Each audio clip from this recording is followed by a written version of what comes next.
Hey everyone, drop a comment and let us know where you're listening from. Don't forget to subscribe to the channel and hit that thumbs up button. Enjoy the story. At my nephew's birthday party, my mother-in-law decided to speak her mind about Keziah. "Everyone here has children," she announced. "She's the only one of us who is useless." My husband stayed silent, and that very evening he kicked her out. 3 years later, she returned to her hometown with twins in her arms. You should have seen their faces when they found out who the father really was. But to understand how things reached that point, we need to go back 3 years, to the day that split Keziah's life into before and after. A day that began with a secret hope and ended with the slam of a door and freezing rain. The restaurant, the Onyx Lounge, was buzzing like a disturbed beehive. Today they were celebrating the 5th birthday of Cairo, Xavier's nephew. His mother-in-law, Zenobia St. Clair, lived for these events.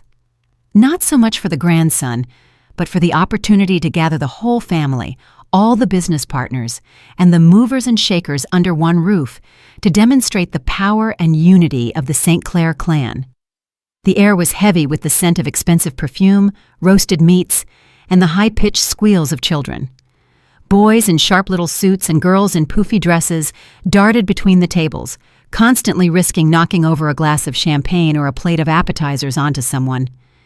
Keziah sat at the table, wringing her cold fingers beneath the tablecloth. She felt like an alien at this celebration of life. Around her, everyone was in pairs, 3s, 4s, parents with children, grandmothers with grandkids. There was Xavier's cousin, Tanisha, rocking her chubby infant, cooing something into his ear.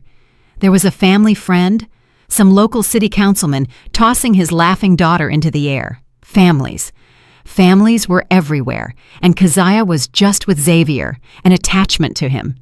She tried to force a smile when the birthday boy himself, Cairo, ran past, smearing something sticky and chocolatey on her sleeve. She pulled out a wet wipe to scrub the stain from her modest gray dress. At that moment, Xavier's aunt, a heavy-set woman in a bright burgundy outfit, approached her. "Keziah, baby, why are you sitting all alone like an orphan?" she sang out, enveloping her in a wave of sickly sweet perfume. "Go on. Look at how precious the babies are. It's time for you too, honey. Past time. That clock is ticking." Keziah felt the heat rush to her cheeks. She mumbled something incoherent about everything happening in its own time. The aunt shook her head sympathetically and walked away, her attention already shifting to someone else. But the sting remained. It was already the 3rd or 4th jab that evening. First, it was the wife of Xavier's partner with the innocent question, "Are you guys still not planning?" Then a distant relative with a story about how her daughter barely managed to give birth before 35. Every word was like a small pebble thrown in her direction. They weren't trying to be mean. No, they were simply reminding her of her greatest failure, of that emptiness she couldn't fill. It had been 5 years of marriage to Xavier. She scanned the room for her husband. Xavier was standing by the bar with his cousin Langston. They were talking animatedly about something, laughing. Xavier looked relaxed and happy. He didn't notice her suffering, or he didn't want to. Keziah replayed the morning's conversation with the doctor in her head over and over again, the tests, the endless procedures. "Keep trying, everything should work out," the doctor had said. But years passed, and nothing worked out. And with each passing year, the pressure from her husband's family became more unbearable, especially from Zenobia. Her mother-in-law was in her element today. Dressed in a severe, perfectly tailored black suit with a high updo and a string of pearls around her neck, she moved through the hall like a queen surveying her dominion. She approached guests, exchanged a few phrases, and bestowed her icy smile upon them. Keziah felt Zenobia's gaze on her constantly, heavy, evaluating, judging. Zenobia never said anything directly to her face. Her weapons were hints, omissions, phrases thrown into the air but intended precisely for Keziah's ears. Just then, a huge cake in the shape of a pirate ship was brought out. The children crowded around, their eyes burning with delight. Cairo, beaming with happiness, blew out the candles to thunderous applause. His parents, Xavier's sister and her husband, stood nearby, hugging their son. Zenobia walked up to them, kissed her grandson on the top of his head, and in the momentary silence, before the music started up again, her loud, ringing voice sliced through the air. "Look at this joy," she proclaimed, sweeping her hand toward her daughter and her family. "Everyone with children, everyone contributing to the legacy. You are the only one, Keziah, who is useless to us." The word dropped into the silence like a stone into water. It wasn't said with anger, but with a cold statement of fact, as if she were voicing a truth obvious to everyone. The music cut off. Conversations at nearby tables died down. Dozens of eyes stared at Keziah. She felt the blood drain from her face. The world narrowed to a single point, her husband's face. She looked at him, begging, silently screaming, "Say something! Defend me!" But Xavier didn't look at her. He stared at his plate, picked up a fork, and began methodically picking at the remains of his salad. His silence was louder than any scream. It was a verdict. He agreed. He thought so too.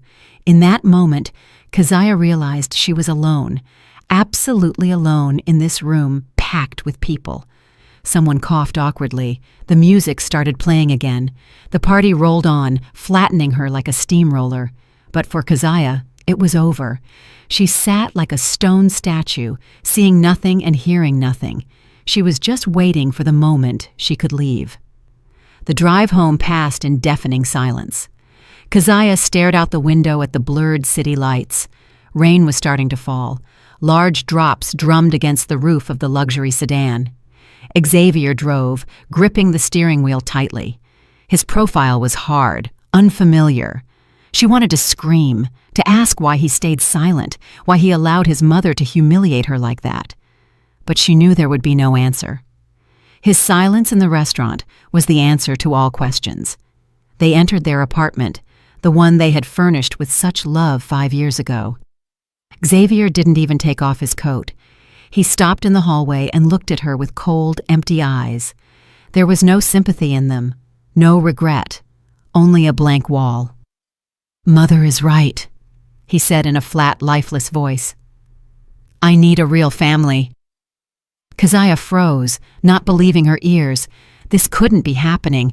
This was some kind of bad dream. "What?" she whispered. "Xavier, what are you saying?" "Pack your things," he cut her off. Those 3 words hit her in the gut, knocking the wind out of her. She looked at him, and the world around her began to crumble. 5 years of marriage, all the hopes, all the dreams, everything was turning to dust. "But where will I go?" Her voice trembled. "Xavier, please." "That's not my problem." He turned away. "You have 30 minutes. He walked into the living room, leaving her alone in the hallway. She stood there, swaying, grabbing the wall to keep from falling. 30 minutes. She was given 30 minutes to erase herself from his life. On legs that felt like cotton, she walked into the bedroom and opened the closet. There were her dresses, his shirts, their shared life. Mechanically, she began pulling out her things, throwing them into a small duffel bag, the first one that came to hand. Toothbrush, sweater, jeans. What else? Her head was empty. Her hands weren't obeying her.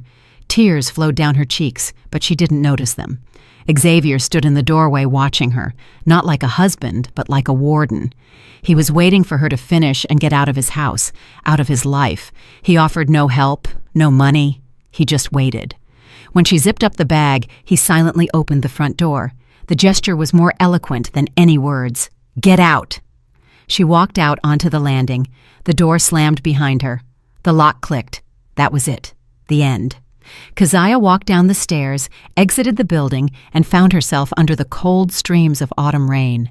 It poured down on her, instantly soaking her thin coat. She walked, not knowing where she was going. The streets were deserted. Streetlights cast trembling reflections on the wet asphalt. Every step echoed with pain throughout her body. Useless. I need a real family. His words hammered in her temples. She walked until her legs began to give way from exhaustion and cold. tears mixed with the rain, flowing down her face, her neck, into her collar. She needed to wipe her face. She stopped under the awning of some corner store and shoved her hand into her purse looking for a tissue or napkin. Her fingers brushed past keys, a wallet, lipstick, and bumped into something hard, rectangular, a small cardboard box. Her heart stopped. She pulled it out. Her hands were shaking so badly she almost dropped it onto the wet pavement. It was the box she had bought that morning. After the visit to the doctor, after his encouraging words, she had stopped at a pharmacy on a sudden impulse. She had taken the test right there, in the mall restroom, and when she saw the result, her breath had caught in her throat. 2 clear, bright lines. She hadn't believed her eyes. The happiness had been so immense, so all-consuming, that she wanted to scream it to the whole world. She had decided she would tell Xavier tonight after the party. It was going to be their little secret, their victory over all the hardships. This baby was supposed to be the glue that would bond their family, silence all the relatives, make them truly happy. And now, standing in the rain, exiled and humiliated, Keziah stared at this box in her hands. She opened it. Inside lay the small plastic test with 2 lines. She was pregnant, and the husband who had just thrown her out on the street for being barren was the father of this child. Her secret joy, her hope for salvation, had turned into ash, into the cruelest mockery imaginable. 2 lines on a small piece of plastic in a rain-soaked hand. Keziah looked at them, and the world that had just collapsed suddenly froze. It stopped falling. It just hung in the void. She wasn't alone anymore. Inside her was life, his life, a child he didn't want from a woman he called useless. A laugh, bitter and soundless, stuck in her throat. The cold chilled her to the bone. The rain poured relentlessly. She couldn't stay on the street. But where to go? To her parents? They lived in the same city. Rumors would reach them instantly. Zenobia would make sure of that. She imagined her mother crying and her father remaining gloomily silent, not knowing how to handle the shame of a daughter kicked out by her husband. No, she couldn't bring them this pain. Not now. One name floated to the surface of her mind. AITA, her friend from college. They hadn't talked much in recent years, but it was the kind of friendship that didn't rust. AITA lived in Savannah, far away, far enough that the echo of the scandal wouldn't reach there. Keziah found her phone in her purse. The battery was almost dead. She quickly dialed the number. The rings seemed to last an eternity. "Hello?" AITA's sleepy voice came through the receiver. "AITA, it's Keziah." Her own voice was hoarse and unrecognizable. "Keziah? What happened? Your voice... Are you crying?" "AITA, can I come to stay with you? For a couple of days?" The words were torn out with difficulty. Silence hung on the line for a moment, and then came a firm, confident reply. "Not for a couple of days. For how long is needed? Come. Whatever happened, just come." In those simple words, there was more warmth and support than in all 5 years of her marriage. Keziah ended the call before she burst into tears again. The phone died. Savannah. That meant the train station. She flagged down a rare late-night cab, gave the address of the Amtrak station, and stared out the window the whole way at the city that had been her home and had now become hostile territory. She was leaving everything behind, her apartment, her life, her husband. The night train was half empty. She sat in a coach car, huddled in the corner by the window, watching the darkness rush by. The bag with her things lay on her lap like a life preserver. She didn't sleep a wink. 2 words spun in her head, useless and pregnant. They collided, argued, giving her no peace. By morning, as the train crawled toward Savannah, something changed inside her. The pain hadn't gone anywhere, but over it, a thin but tough layer of cold fury began to grow. They wouldn't know. Not Xavier, not his mother. They had crossed her out of their lives. Now she would cross them out. This child would be hers alone. He would never know his father, who had rejected him before he was even born. He would never see his grandmother, who called his mother useless. It was her decision, hard as steel. AITA met her at the platform. She didn't ask anything, just hugged her tight, took her bag, and led her to her car. In her small but cozy one-bedroom apartment, it smelled of coffee and peace. Keziah was able to exhale for the first time in 24 hours. She told AITA everything, almost everything, about the humiliation at the party, about Zenobia's words, about how Xavier put her out. She kept quiet about only one thing, the little box that now lay at the bottom of her bag. That was her secret, her anchor in this new stormy world. The first weeks passed in a fog. Keziah slept, making up for all the sleepless nights spent in tears and anxiety. She helped AITA around the house, cooked, stayed silent a lot. AITA was the perfect friend. She didn't pry into her soul, didn't offer advice. She was just there. But a new life required new rules. Keziah knew she couldn't sponge off her friend forever.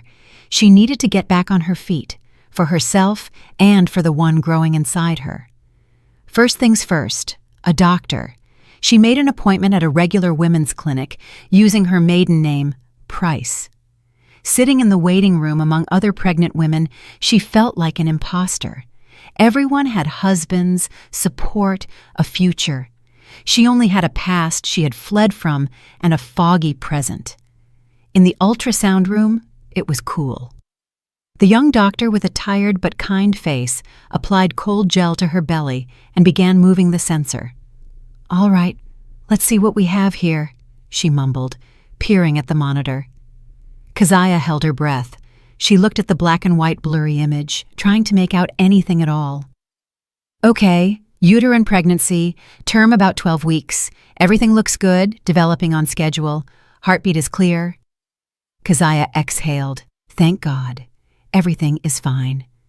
The doctor suddenly fell silent, squinting and moving the sensor slightly to the side. She chuckled. "Interesting," she drawled.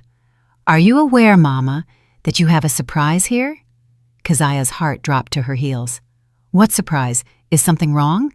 The doctor smiled and turned the monitor toward her. "Very much right. It's just that you don't have one little heart beating here, but two." Keziah stared at the screen. She didn't understand anything. The doctor pointed a finger at one flickering spot, then at another. "Here's one, and here's the second. Congratulations, you're having twins." Twins. The word hung in the air, not one child, but two. Two. Her secret, her burden, her hope, everything instantly doubled. She felt tears flowing down her cheeks again.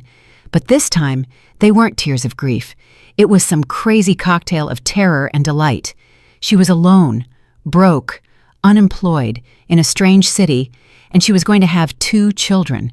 It was madness, and it was the most beautiful thing she had ever heard in her life.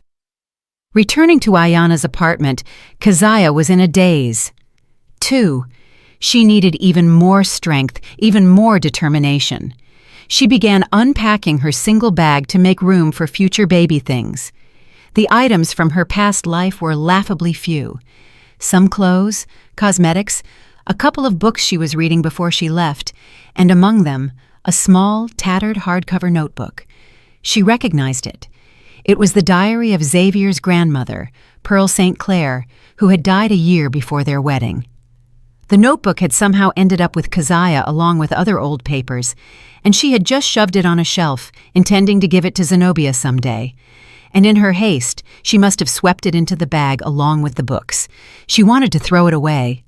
It was a reminder of the family she wanted to forget. But something stopped her. Maybe curiosity, maybe a desire to find at least some answer to the question of why everything happened this way. She sat on the sofa and opened the first page. The entries were made in neat, cramped handwriting. Mostly, they were household notes about the weather, the garden, the grandchildren. Keziah flipped through the pages, barely reading anything, and suddenly her gaze snagged on a familiar name. Zenobia. The entry was made many years ago when Xavier was still small. May 15th. Had another difficult conversation with Zenobia. She started her song about an heir again. "My heart breaks for my son, for my Thomas. Doctors say the chances are slim, but that's not a death sentence.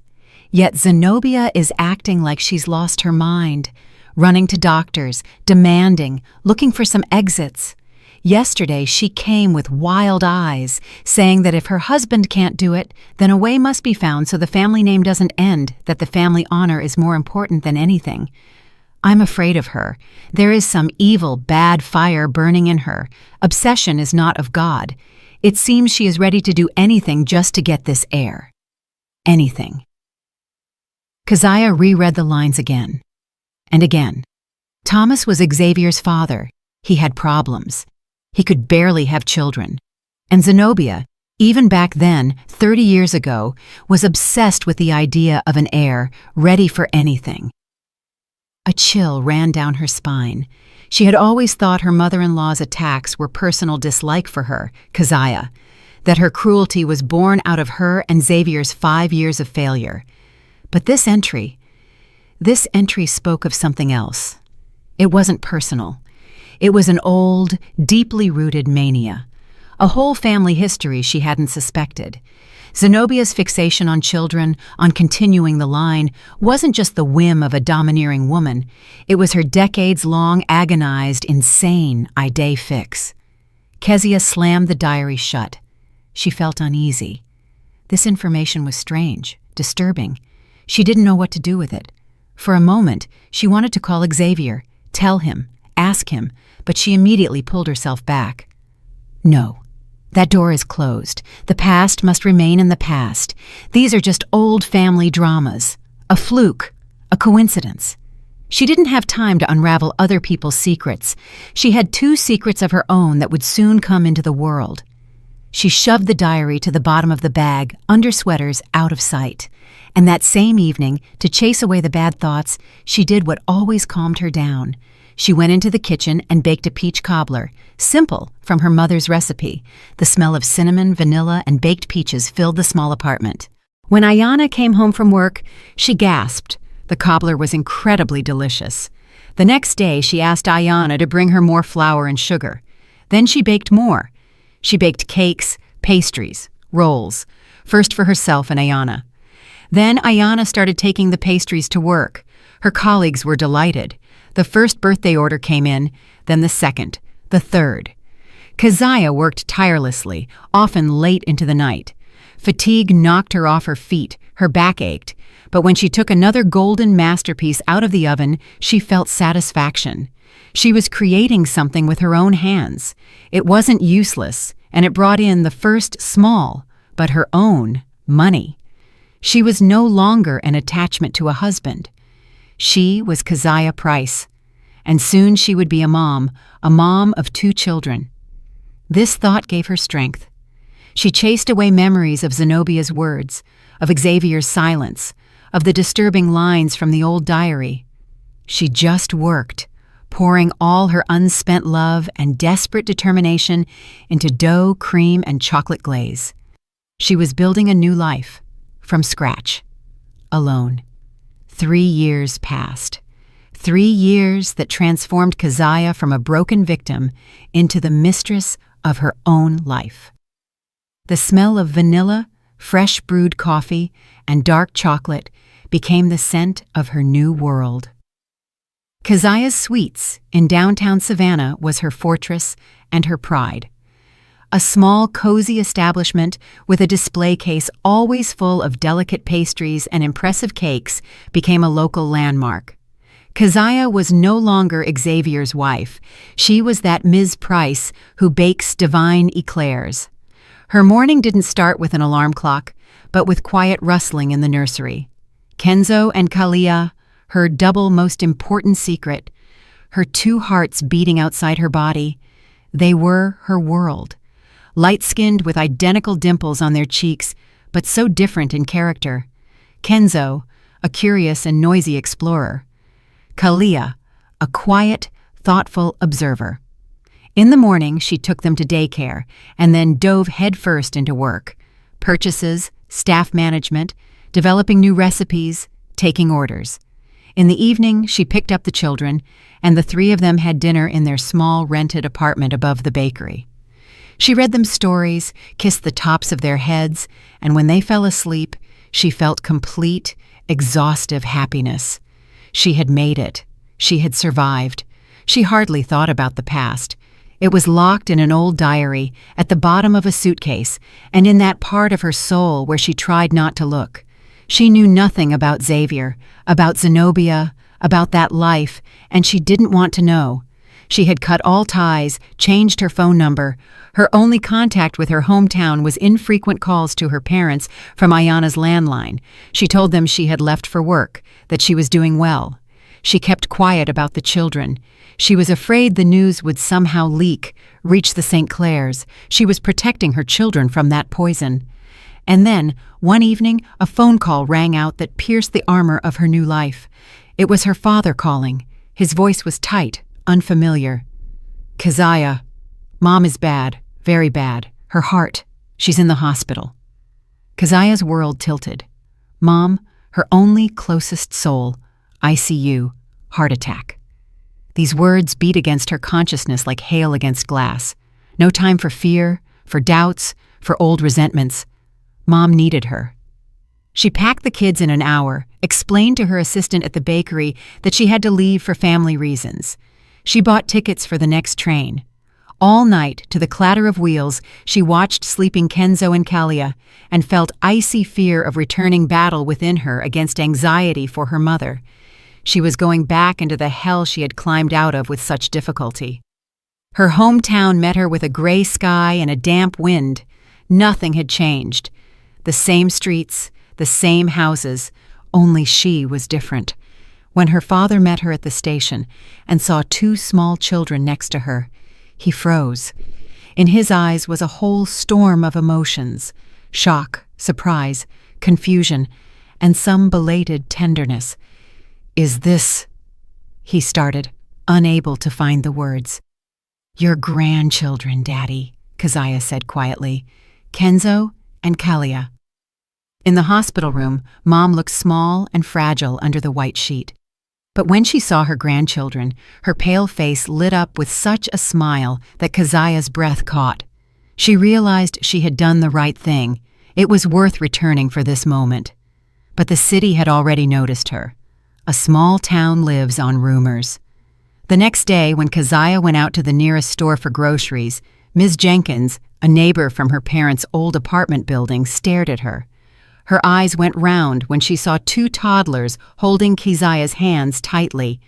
"Keziah, baby, you're back. And whose precious children are these?" Her voice was full of sugary curiosity. Keziah smiled politely and, without answering, hurried away. But she knew the mechanism was launched. By evening, their entire old neighborhood would be buzzing. Keziah Price, formerly St. Clair, the one whose husband kicked her out, was back, and not alone, but with two children.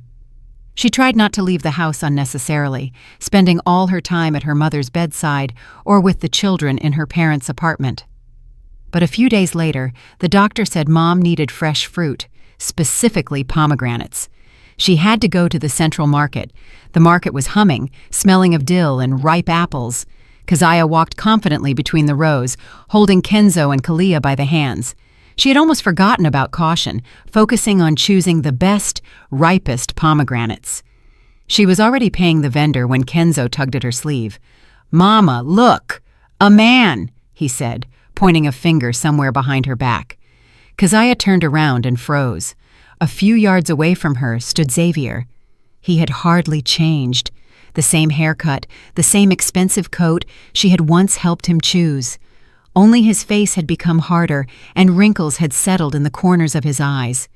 He looked at her, and on his face was written one thing: absolute paralyzing shock. He looked at her, then shifted his gaze to the two identical light-skinned children at her feet, then back at her. He went as pale as if he'd seen a ghost. But he wasn't alone. Next to him, slightly behind, stood a young, very beautiful woman. She had shiny dark hair, perfect makeup, and an elegant sand-colored cashmere coat. She looked expensive, groomed, confident. She looked with bewilderment first at the frozen Xavier, then at Keziah. An eternity seemed to pass before Xavier could make a sound. He took a step forward, then another. "Keziah." His voice was hoarse. "Hello, Xavier," she answered evenly. She surprised herself with her calmness. Inside, everything shrank into an icy ball, but her voice didn't tremble. She instinctively pulled Kenzo and Kalia closer, shielding them with her body. Xavier shifted a confused gaze to his companion. It was clear he was fighting himself, not knowing what to do. Finally, he squeezed it out. "Meet, this is Soraya, my wife." Wife. My wife. The word hit like a slap in the face. Here she was, the one who came to take her place, the one who turned out to be useful, the one for whom it was worth throwing her, Keziah, out onto the street in the rain. She looked at Soraya's perfect face, at her expensive clothes, and felt that old, almost forgotten pain returning. But along with it rose another feeling, cold, furious pride. She straightened her back. "Hello," she threw out coldly, not even looking at Soraya. Her gaze was riveted on Xavier. He was looking at the children. In his eyes splashed a storm, disbelief, curiosity, suspicion. He opened his mouth to ask something but never did. The awkwardness became almost tangible. "We have to go," he said finally, taking Soraya by the arm and practically dragging her away. He didn't even say goodbye, just fled. Keziah watched them go. She saw his tense back, saw Soraya saying something confusedly to him. They were moving away, turning into two figures in the crowd. And at the moment they turned the corner of the market row, Soraya turned in profile. Keziah involuntarily squinted. The cashmere coat was cut loosely, but even it couldn't hide what was underneath. A clear, rounded, large belly. Soraya wasn't just married to her ex-husband. She was heavily pregnant. He had found himself not just a replacement. He had found himself a real family. And soon he would have an heir, the very one Zenobia craved so much, and the one she, Keziah, couldn't give him. Useless Keziah. Keziah stood in the middle of the noisy market, tightly clutching a bag of pomegranates in one hand and her children's palms in the other. The image of pregnant Soraya imprinted on her retina like a camera flash. There it was, visual proof of her, Keziah's worthlessness, and the triumph of the new, correct wife. A cold wave of rage rose from the depths of her soul. Not for herself, for Kenzo and Kalia, for the fact that their father had so easily traded their mother for another, without even knowing of their existence. She turned around and walked away, leading the children with her. The meeting at the market became the stone that caused the avalanche. The city buzzed. Now everyone knew Keziah was back with two children no one had ever seen, and Xavier St. Clair, her ex-husband, was about to become a father again, but this time with a new wife. Gossip crawled through the city like a snake, penetrating every crack. Keziah knew it was only a matter of time before the main source of poison reached her. And she wasn't mistaken. It happened a couple of days later. Mom was due to be discharged soon, and Keziah, taking advantage of the good weather, took the children to a small square near the house. Kenzo and Kalia chased pigeons with squeals, and she sat on a bench, enjoying a rare moment of peace. She was so absorbed in watching them that she didn't notice a tall, upright figure in a familiar black coat stop next to her. "I knew you'd come crawling back," an icy, contemptuous voice rang out. "Ran out of money?" Keziah slowly raised her head. Zenobia St. Clair. She looked the same as she did 3 years ago. The same perfect styling, the same haughty posture. Only her eyes looked even meaner, even harder. She measured Keziah with a scornful look and then shifted it to the playing children. "Dragged some bastards here to make my son feel sorry for you? Decided to pin some other man's brood on him?" The words were like spit in the face. 3 years ago, Keziah would have shrunk, cried, run away. But now, a different woman sat before Zenobia.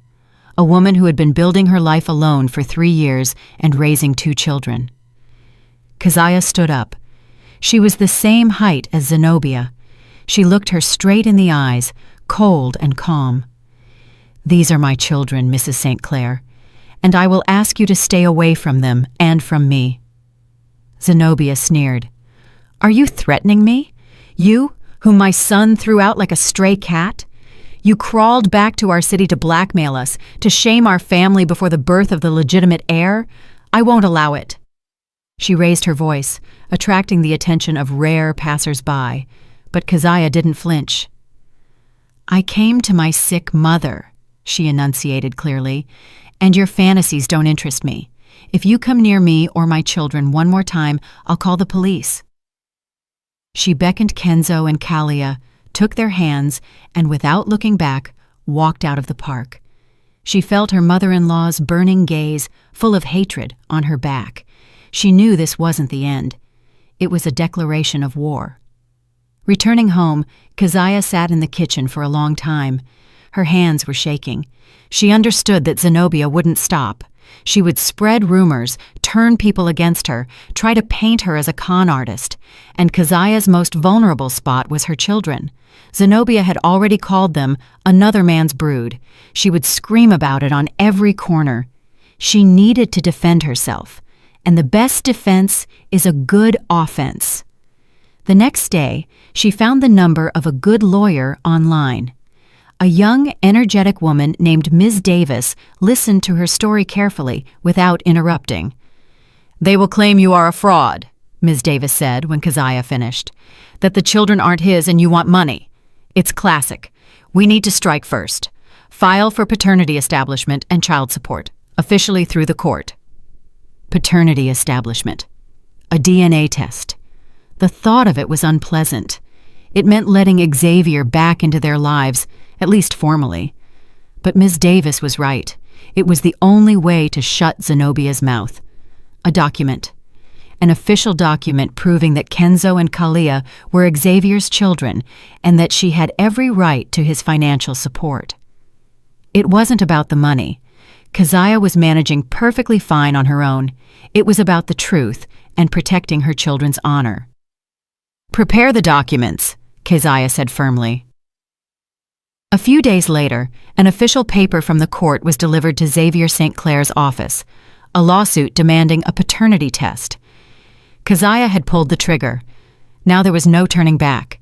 She waited for a reaction, an angry call from Xavier, new threats from Zenobia. But instead, something completely unexpected happened.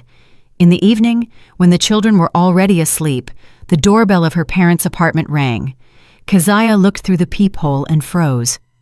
On the threshold stood Soraya, Xavier's wife, alone.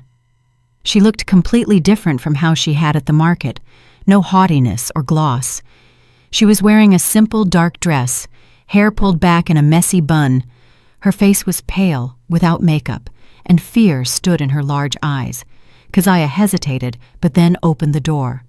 "What do you want?" she asked coldly. "Can I come in? Please, it's very important, and I don't want to talk in the hallway." Soraya's voice trembled. Keziah led her into the kitchen. She didn't offer her a seat or tea. She just stood with her arms crossed over her chest and waited. Soraya looked around restlessly, like a hunted animal. I'm here about the lawsuit," she began, fiddling with the strap of her expensive bag. "Xavier got the papers." "So?" Keziah shot back. Soraya took a step forward. "I'm asking you, I'm begging you, withdraw it. Drop the lawsuit." Keziah chuckled. "So that you and your mother-in-law can continue telling the whole town that I'm loose and brought home some other man's kids? No thanks." "It's not about that. You don't understand." Soraya almost dropped to a whisper. She put her bag on the table, opened it, and pulled out a thick leather briefcase. She clicked the locks and opened it. Inside lay stacks of money. A lot of money. "Here," she exhaled. "There's enough here for you to buy an apartment anywhere, to leave and never come back. Just withdraw the application. Disappear, please." Keziah looked at the money, then at Soraya's terrified face. Something was wrong here. This didn't look like the arrogant revenge of a wealthy rival. It looked like desperation. "Do you think I can be bought?" Keziah asked calmly. "You're mistaken. I won't take your money." "Please." Tears glistened in Soraya's eyes. You don't understand what Zenobia St. Clair is capable of. You can't imagine this test. It will ruin everything. Everything for all of us. For me, for Xavier, and for you too." Keziah looked at her in complete confusion. The panic in this woman's voice was genuine. But why? Why is Xavier's new pregnant wife so desperately afraid of a test that should logically prove any other children aren't her husband's, confirming her own child as the sole heir? Why offer huge money to prevent something that logically should only benefit her? Her words made no sense. Her panic was irrational. Unless, of course, she had her own terrible secret that this test might accidentally expose. "Get out," Keziah said, pointing to the door, "and take your money." Soraya looked at her with despair. Her face twisted. She slowly closed the briefcase, clicked the locks, and without saying another word, walked out of the apartment. Keziah locked the door behind her on all locks and leaned her back against it. Her heart was pounding. What was that? Why is Soraya so afraid of this test? It will ruin everything for all of us. What does that mean? Logic dictated that the pregnant wife should be the first person interested in proving her husband's other children aren't his. But Soraya was acting like this test was a bomb that would blow up her own world. Suspicions, previously vague and shapeless, began to take form. Something was wrong, deeply, fundamentally wrong in this whole story. And it was connected not just to her exile, but to Soraya's appearance, her pregnancy, and the panic over the DNA test. And then Keziah remembered the tattered old diary of Xavier's grandmother, which still lay at the bottom of her suitcase. The entry about Zenobia's insane obsession with an heir, about her husband's problems, about her willingness to do anything. Back then, Keziah had brushed it off, chalking it up to old family dramas. But now, after Soraya's visit, those words sounded new, ominous. She took out the diary, rereading that page again and again, ready to do anything just to get this heir. What if these weren't just words? What if it was a plan? A puzzle began to assemble in her head, but key pieces were missing. She needed someone who had known the St. Clair family for a long time, someone she could trust. And she remembered. Dr. Thaddeus, the old family doctor who had treated her when she was a child. He was a friend of her parents, a good-natured, gray-haired old man with shrewd eyes. He had long retired, but kept a private practice, consulting for old times' sake. He knew the St. Clair family, too. He was their doctor even before they became a clan. She needed a pretext. Keziah decided it would be a routine checkup for the children. Perfect cover. She called him the next day. Dr. Thaddeus was happy to hear her voice, asked about her mom, wished her a speedy recovery. He readily agreed to see her and the children in his office, which was located in his big old house. Dr. Thaddeus's office smelled of medicine and old books. Everything was like in childhood. The heavy oak desk, glass cabinets with instruments, an anatomical poster on the wall. He was very affectionate with Kenzo and Kalia, examined them, listened to their chests, looked in their throats, said the children were perfectly healthy and developing beautifully. When the exam was over and the children busied themselves studying the aquarium in the corner, Keziah took the plunge. She started from afar. "Dr. Thaddeus, I was going through some old things and found something curious. The diary of Pearl St. Clair, my ex-husband's grandmother." The doctor looked up at her from his papers.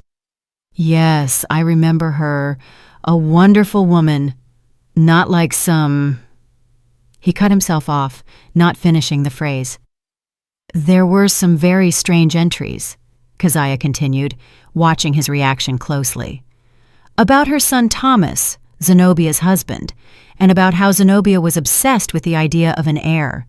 Allegedly, they had some difficulties with that many years ago." At the mention of Zenobia and the heir, the good-natured expression vanished from Dr. Thaddeus's face. He tensed, took off his glasses, wiped them with a handkerchief, put them back on. His fingers tapped nervously on the desk. "Old business, Keziah," he said in a voice slightly sharper than usual. "Why stir this up?" "It just seemed familiar to me," she said cautiously. That obsession of hers. She tormented me with it for 5 years, too, and then Xavier kicked me out, said he needed a real family and I was useless. She spoke those words, and something in the doctor's face twitched. He looked at the playing children, then back at Keziah. His gaze became heavy, full of some old regret. He was silent for a long time, staring at one spot. Keziah didn't rush him. She felt that he knew something, that he was fighting himself. Finally, he sighed heavily. "I'm probably an old fool," he murmured quietly, almost in a whisper. "Thought it was just female hysterics, that it would resolve itself. But look how it turned out." He raised his eyes to her. There was no trace of medical detachment left in them, only human fatigue and guilt. "It was a long time ago, about 7 or 8 years before your divorce. Zenobia came to me, alone, without her husband. She brought a whole folder of Xavier's tests, old ones, new ones. She got them somewhere, and she started grilling me." Dr. Thaddeus stood up, walked to the window, and turned his back to Keziah. "She was convinced Xavier had problems, that he couldn't have children, showed me these papers, demanded confirmation. I looked. There wasn't anything critical. Well, yes, indicators weren't ideal, but that's every second man. It didn't mean anything definitive. I told her so." He fell silent, gathering his thoughts. But that didn't suit her. She didn't listen. She was like a wound-up toy, said she couldn't allow it, that the St. Clair line shouldn't end with her son. And then she started asking about other things. He turned and looked Keziah straight in the eye. She asked about sperm donors, about artificial insemination, asked for contacts of clinics that do this. He paused, choosing the word carefully. Discreetly, she talked about some alternative solutions if official methods didn't work. She had a crazy look. I got angry then. Told her to stop this nonsense and not meddle in her son's life. Told her she was insane and her pressure would only ruin everything. I practically kicked her out of the office. He turned back to the window. I thought she listened to me, calmed down. I brushed it off as the obsessive idea of a crazy mother. I even forgot about that conversation. And then, when I heard Xavier married you, I was even happy. Thought, well, now she'll leave him alone. And then rumors reached me that you didn't have children, and then that he kicked you out. He turned, and in his eyes stood realization mixed with horror. And now you tell me about this diary, about Pearl? That this was her obsession 30 years ago too? Lord, I didn't understand. I didn't understand anything. She wasn't just hysterical. She had a plan. She always had it. Keziah sat thunderstruck. The picture was clearing up with terrifying speed. Zenobia didn't just suspect Xavier couldn't have children. She was sure of it, and she wasn't going to accept it. She was looking for a discreet solution long before Keziah couldn't get pregnant. Long before she was called useless and kicked out. Her exile wasn't a spontaneous decision due to a lack of grandchildren. It was part of something else, something terrible and calculated. Zenobia was looking for a way around the problem, and if she didn't find it in a donor clinic, where did she find it? And what role was she, Keziah, supposed to play in this plan? Keziah walked out of Dr. Thaddeus's office in a total daze. She thanked him, mechanically dressed the children, and went out onto the street. The sunny day seemed unnaturally bright to her, and Kenzo and Kalia's laughter sounded as if from far away. One thought beat in her head. She had a plan. She always had it. She walked home on autopilot. The doctor's words, Soraya's panic, lines from the diary. All of this folded into a single monstrous picture. Zenobia was sure Xavier was infertile, but she needed an heir, at any cost, an heir with the St. Clair name. She was looking for a discreet solution, and if a donor from a clinic is too official and leaves a paper trail, what could be more discreet? What if... And then it hit her like an electric shock. St. Clair blood, the St. Clair name, Langston, Xavier's cousin, also a St. Clair.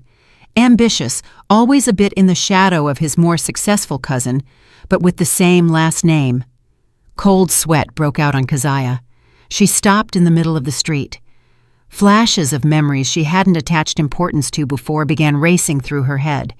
Langston was always nearby, always emphatically polite with her, always appeared at the right moment. She wrote it off as friendly participation, family feelings. But what if it was something else? Her mind worked feverishly, rewinding the tape of the last months of her marriage. She tried to latch on to something, some detail, and she remembered the lake house. About a month before she was kicked out, Zenobia threw a big reception for business partners. There was a lot of alcohol, loud music, bustle. Xavier was not himself that evening. He was tense, and after one of the toasts, which was made by Langston, to the health of future heirs, he started drinking non-stop. He drank fast, gulping, as if he wanted to drown something out. By the middle of the evening, he was gone, just sitting in an armchair with an empty stare, not reacting to anything. Zenobia approached him then, shook her head and said something like, "Fell apart again, no backbone." Keziah felt uneasy then, from that atmosphere, from her drunk husband, from the commotion. She got a headache. She wanted to leave, but Xavier had the car keys, and he was in no state to drive. And then Langston appeared nearby. "Keziah, you look bad," he said with showy concern. "Let me get you some water. Aunt Zenobia has a special herbal blend for headaches." He brought her a glass of water. She remembered the water had a strange, bitter aftertaste. She took a few sips, but it didn't get better. On the contrary, her head spun even more. Weakness appeared in her legs. "You need to go home and rest," Langston said decisively. "Let's go. I'll drive you. I'll leave my car here, pick it up in the morning. The guys will deliver Xavier later." He spoke so confidently and solicitously that she agreed. She remembered how he led her to his car, holding her arm tightly.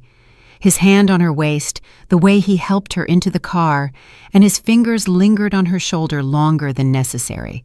It was unpleasant. She felt vulnerable, weak.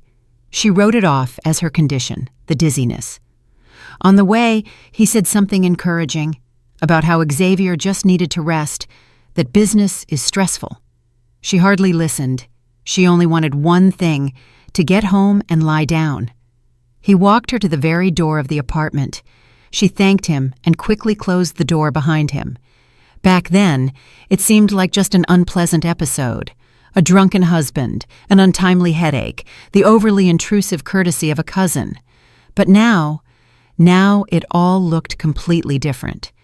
Xavier was purposefully gotten drunk. She was given strange water that made her sick, and Langston happened to be nearby, ready to help. What was supposed to happen next? What if she hadn't locked the door so quickly? What if she had been even weaker and more disoriented? Her chest went cold with the horror of this guess. It wasn't just a plan. It was a conspiracy, vile, dirty, thought out to the smallest detail. And Zenobia was its conductor. But these were only guesses, memories, sensations. She needed proof, at least something that would confirm her terrible theory. Arriving home, she put the children to sleep, and she sat down at the old laptop she brought with her. All her archives, all photos from her past life were stored there. She began feverishly searching for a folder named Lake House Septembre. She opened it. Dozens of photos. Here are guests with glasses. Here is the barbecue. Here is drunk Xavier in the chair. She looked through them one by one, looking for at least something, but nothing. Ordinary photos from a drunken party. She had almost despaired when her gaze snagged on one shot. It was taken almost accidentally, apparently by one of the guests. In the foreground were her, Keziah, and Langston. They were standing by the exit of the house. She looked tired, and he was saying something to her, leaning in solicitously.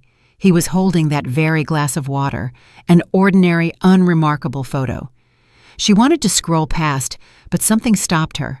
Behind them, on the wall of the veranda, hung a large decorative mirror in a wrought iron frame, and in this mirror, the hallway of the house was reflected. Keziah zoomed in on the image. Her heart pounded at a breakneck speed.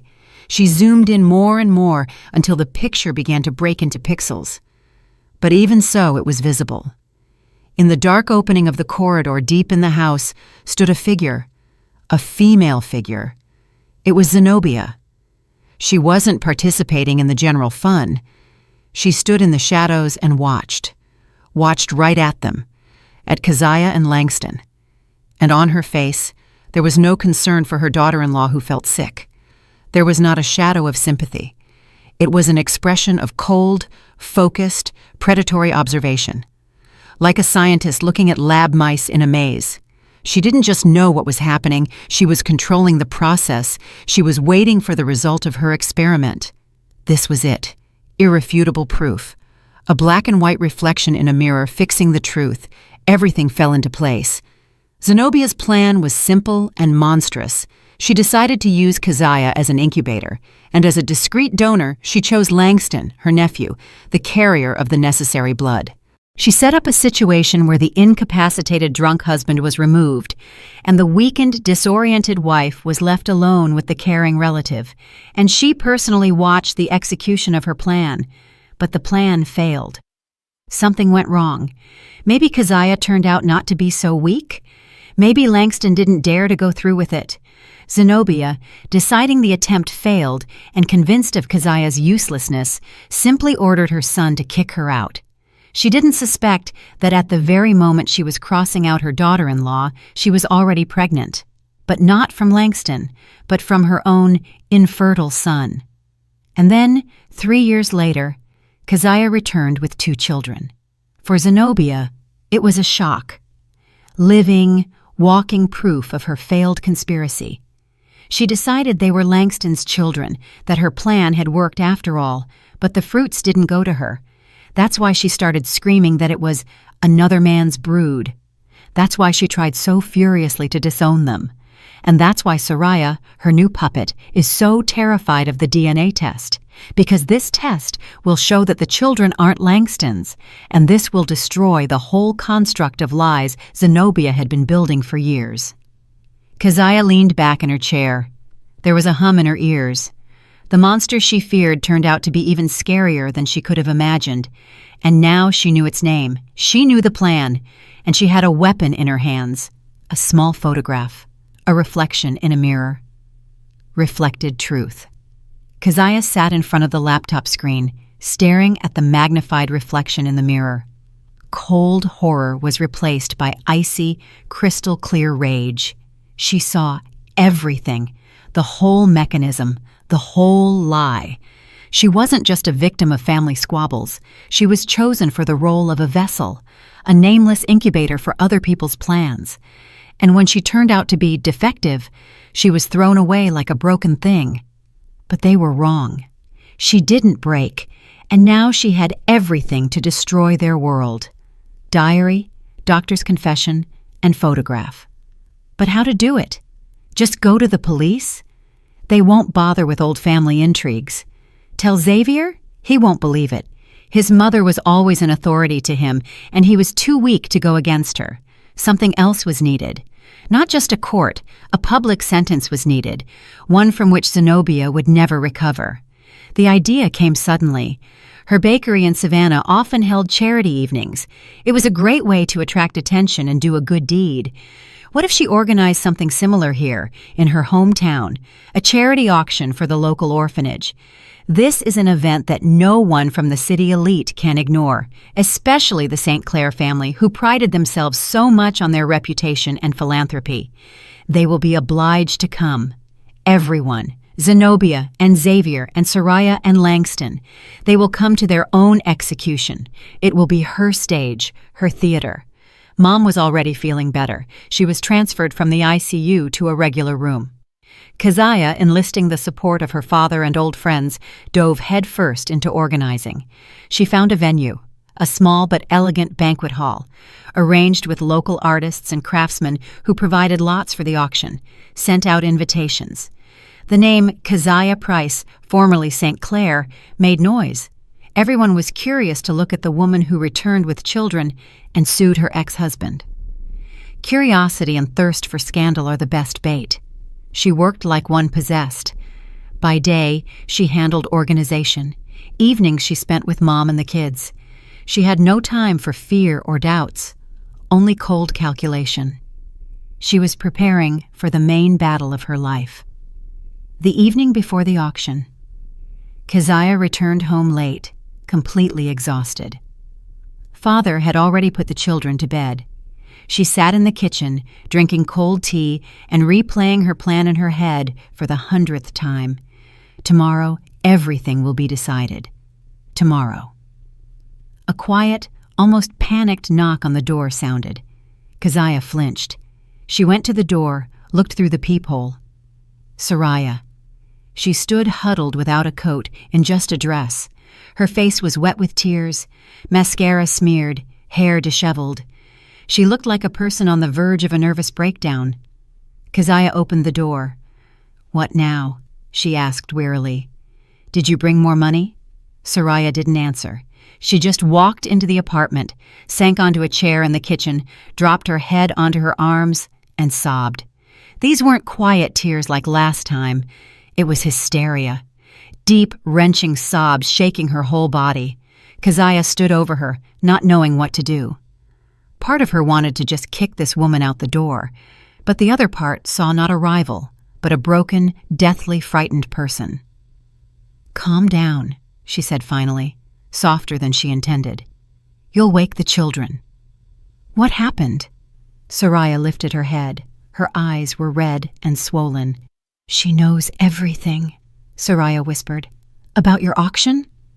She said if I'm not there tomorrow and don't behave properly, she'll destroy me. She'll destroy my family, my father." She sobbed again. "I can't take it anymore." Her voice broke into a scream. "I can't live like this. It's not life, it's prison." Keziah poured a glass of water and slid it toward Soraya. "Drink. And explain everything in order. What does she know? What are you so afraid of?" Soraya took a few convulsive sips. She calmed down a little, but she was still shaking. "My father, he had business problems. Big debts. Zenobia offered help. She paid everything off. And in return, I had to marry Xavier. So that's it. A marriage of convenience. Not surprising." "It was just a contract," Soraya continued, staring into the void.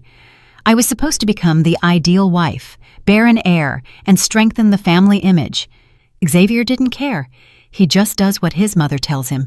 He's empty. There's nothing inside him." She chuckled bitterly. "I agreed. I thought I could handle it, but I didn't know what I was getting into. She controls my every step, every breath, what I wear, what I eat, who I talk to. I'm her doll, her project called Ideal Daughter-in-Law." Soraya fell silent, gathering the courage for the most important part. "And then you appeared with the children. She went crazy. She was furious. She screamed that you would ruin everything, that everyone would doubt Xavier is capable of having children. And then she came up with this." She looked at Keziah, and in her eyes was a plea for forgiveness. "She forced me to shut everyone up, to show that everything is fine with her son, since his new wife got pregnant so quickly." It began to dawn on Keziah slowly, like in a nightmare. "I'm not pregnant, Keziah." The words fell into the silence of the kitchen. "What?" Keziah whispered, not believing her ears. Soraya stood up. She unzipped the side of her elegant dress. Under the dress was a special construction of straps. She unbuckled them too and took it off. A large, perfectly imitating silicone belly at 7 or 8 months of pregnancy, a silicone prosthetic. She put it on the table. Under the dress, she had an absolutely flat stomach. Keziah looked at this piece of silicone on the table, then at Soraya, and couldn't utter a word. This whole spectacle, all this time, it was a lie. A grandiose, brazen, monstrous lie. "She bought it in New York," Soraya said quietly. "Forced me to wear it. Go to her doctor who confirmed the pregnancy. She wanted to announce the birth of a child, and then say he was born weak and died, or invent something else. Just to buy time, just to create an illusion, just to destroy you and your truth." Soraya sank onto the chair again. She was completely devastated. "I can't take it anymore. I'm afraid of her, but I can't live like this anymore either. Tomorrow she'll force me to come to your auction, smile, and demonstrate my happiness to everyone. And I want this all to end." She raised tear-stained eyes to Keziah. "I will help you," she said firmly. "I will do whatever you say. Just finish her. Burn her down, please." At that moment, Keziah realized she had gained the most unexpected and powerful ally. She looked at the woman she considered her rival and saw not an enemy, but the same victim, just trapped in a different cage. The same monster tried to destroy both of them. Now there were two of them against her, and tomorrow's verdict would be final. Keziah didn't sleep all night. After Soraya left, she sat in the kitchen staring at the silicone belly lying on the table. This piece of plastic was the symbol of all Zenobia's madness, her desperate, inhuman lie. Keziah's plan changed. It became harder, more precise. Now she didn't just have proof of an old conspiracy. She had a time bomb ticking right now. The next evening, the banquet hall was full. All the city's high society gathered here. Officials, businessmen, their dressed-up wives. Everyone came to gawk at the scandal under the guise of charity. Keziah saw their curious, evaluating glances, heard their whispers. But she didn't care. She was calm. It was that cold, ringing calm that comes before jumping into an abyss. She saw them immediately. They sat at the central table in the front row. The St. Clair family. Zenobia, in a severe evening gown the color of dark wine, with flawless hair, straight and proud as a queen. Next to her, Xavier in an expensive suit, with a frozen, polite smile on his face. On the other side of him, Soraya. She was in a loose, flowing dress that artfully draped her pregnancy. Her face was pale as a sheet, but she held herself together as promised. Slightly apart sat Langston with a glass of champagne in his hand, looking around the hall smugly. They were a picture of success and prosperity, the ideal family. The auction began. Keziah, as the organizer, was supposed to give a welcome speech. She went up to the small stage to the microphone. All eyes were fixed on her. She saw Zenobia smirk almost imperceptibly, probably expecting Keziah to say something pathetic, beg for sympathy. Keziah swept the hall with a calm gaze. "Good evening, ladies and gentlemen. I thank each of you who came today to support our Hope House orphanage," she began in an even, confident voice. She said a few general phrases about the importance of mercy, about helping children, and then paused. "You know, children are the most precious thing we have. They are our future, our continuation. But sometimes the desire to have this continuation becomes a dangerous obsession for people, so dangerous that they are ready to destroy other people's lives." Tense anticipation hung in the hall. The smile slid off Zenobia's face. She sensed something was going wrong. 3 years ago, Keziah continued, and her voice became harder. "In this very city, I was publicly called useless, because in 5 years of marriage, I couldn't bear a child. My husband, the man I loved, stayed silent, and that same evening he put me out on the street because his mother decided he needed a real family." A shocked murmur rolled through the hall. Everyone looked at Xavier and Zenobia. Xavier pulled his head into his shoulders. Zenobia sat motionless like a statue, but rage flared in her eyes. "I left," Keziah continued, ignoring the noise. "I started a new life, but recently I had to return, and I learned a terrible truth. Turns out, I wasn't considered useless just because. Turns out, my mother-in-law, Zenobia St. Clair, had long been convinced her own son was infertile. She looked straight at Zenobia. She didn't just believe it, she acted. She looked for discreet solutions and found one. She decided that I, her daughter-in-law, must bear an heir, but not from her son, from his cousin, Langston St. Clair, to keep the bloodline pure and the name intact." The hall gasped. Langston jumped up from his seat. "That's a lie! Bullshit! She's crazy! She's taking revenge!" he shouted. His face turned crimson. "A lie?" Keziah asked calmly. "You mean to say there was no evening at the lake house where you purposefully got my husband drunk until he blacked out? Mean to say you didn't give me water with a strange taste that made my head spin? Mean to say Zenobia wasn't watching us from the dark hallway, controlling the execution of her plan?" She took out her phone and displayed that very photo on the big screen behind her. The reflection in the mirror. Zenobia's face, coldly watching the scene. Langston went pale. He looked at the screen, then at Zenobia, seeking support. But Zenobia was silent. Her face had turned into a stone mask. And at that moment, Soraya stood up. All eyes turned to her, the pregnant wife. She slowly, like in a dream, took a light shawl off her shoulders. Then her hands went to the hem of her dress. She took a deep breath and sharply pulled the dress up. Under the dress there was nothing, only her slender figure and an absolutely flat stomach.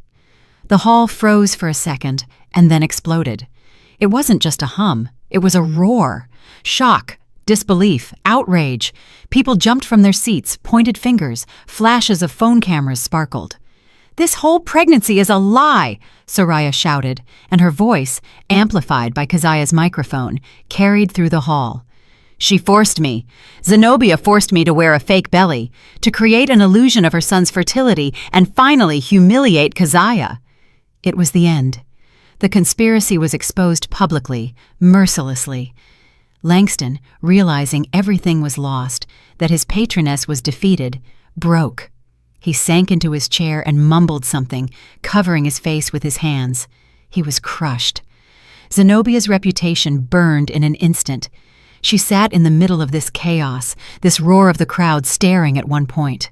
Her world had collapsed. Her entire clan, all her power built on lies and manipulation, crumbled to dust before the eyes of the whole city. Keziah gave them a few seconds to enjoy this spectacle, and then she turned to the last person, Xavier. He sat stunned. He looked at his mother, then at Soraya's flat stomach, then at the crushed Langston. He understood nothing. He was just a spectator in the ruins of his own life. Keziah walked up to his table. She leaned in and said quietly, but so he could hear, "She lied to you about everything, Xavier, especially about what concerns you." She raised her phone again, but this time a different photo was on the screen. A small white plastic test with 2 clear, bright lines. "I took this test the morning of the day of Cairo's party, long before the evening at the lake house, long before your cousin ever touched me. She was wrong. Xavier, you weren't useless." She pulled a folded piece of paper out of her purse and placed it on the table in front of him. "And these are the results of a DNA test I did last week. For myself, not for court. You don't have to doubt. Kenzo and Kalia are your children, the real St. Clair heirs, whom you threw out on the street yourself along with their mother." She straightened up. She looked at his face, shattered, distorted by pain and epiphany, but felt nothing. No gloating, no pity, only emptiness. This person died for her 3 years ago. She turned and walked toward the exit. She didn't look at the reporters swarming the St. Clair table, at security trying to restore order. She just walked through the crowd that parted before her like the sea before Moses. She walked out of the stuffy hall into the fresh night air. She took a deep breath. It was over. The next day, she took Mom from the hospital. A week later, when the scandal died down a bit, she took Kenzo and Kalia and went back to Savannah, to her bakery, to her life. She never heard about the St. Clairs again. Only snippets of rumors reached her, that Zenobia sold the house and left the city, that their business fell apart, that Soraya filed for divorce, and Xavier started drinking. But that was no longer her story. Returning to her apartment above the bakery, the first thing she did was take Pearl St. Clair's old tattered diary and that photo with the reflection in the mirror out of the suitcase. She didn't tear or burn them. She just put them in a box with unnecessary things and put it away on the farthest shelf of the closet. The past was buried. In the evening, having put the children to bed, she took her phone, found the number in her contacts labeled ex-husband, which she had saved for the lawyer, and without hesitation pressed delete. The contact disappeared from the screen. She put the phone on the table, walked to the window, and looked at the lights of her city. Her city, her future. She was free. And that is how this incredible story of Keziah ended. A story about how one cruel word, backed by cowardly silence, can destroy a life, but also about how incredible strength can be born from the ashes of that destruction. We walked together with Keziah through humiliation, loneliness, fear, and finally came to her triumph. But the main question remains open, and we want to discuss it with you. What, in your opinion, is scarier? Active, calculated evil, like the kind Zenobia was obsessed with? Or the quiet, passive betrayal of a weak person like Xavier turned out to be, whose action inflicted the deepest wound on Keziah? Each of us responds to betrayal in our own way. Some break, some forgive, and some, like Keziah, turn their pain into armor and a weapon.